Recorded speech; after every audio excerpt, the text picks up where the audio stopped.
నేను ఒక simple example ఇస్తానండి. రోజుకి మీరు 30 నిమిషాలు నడిచారనుకోండి, రోజుకు 30 నిమిషాలే, సంవత్సరానికి దగ్గర 180 గంటలు నడిచినట్టండి. 180 గంటలు అంటే గంటకు 5 కిలోమీటర్లు యావరేజ్ చేసుకున్న సంవత్సరానికి 900 కిలోమీటర్లు నడుస్తారండి. చూడటానికి అర్ధగంటే, చూడటానికి అది స్టార్టింగ్లో చిన్న విత్తనమే, కానీ అది అంతే కంటిన్యూ చేస్తే మహావృక్షం అవుతుంది. సో హ్యాబిట్స్ 1 వీక్ 10 డేస్ తర్వాత ఎందుకు వదిలేస్తారంటే చాలా పెద్దగా చెయ్యాలి అనే భావన, ఓవర్ నైట్ మనకు రిజల్ట్ వచ్చేయాలి అనే ఎక్స్పెక్టేషన్ వల్ల వాళ్ళలో మోటివేషన్ పడిపోతుంది.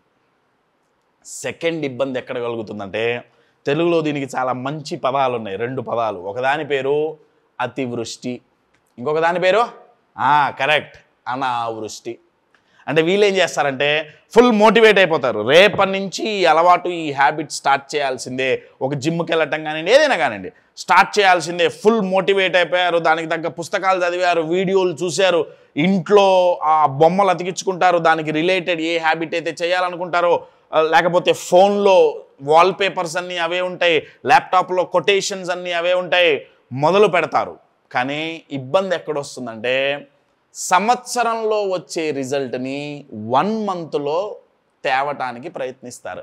అతివృష్టి.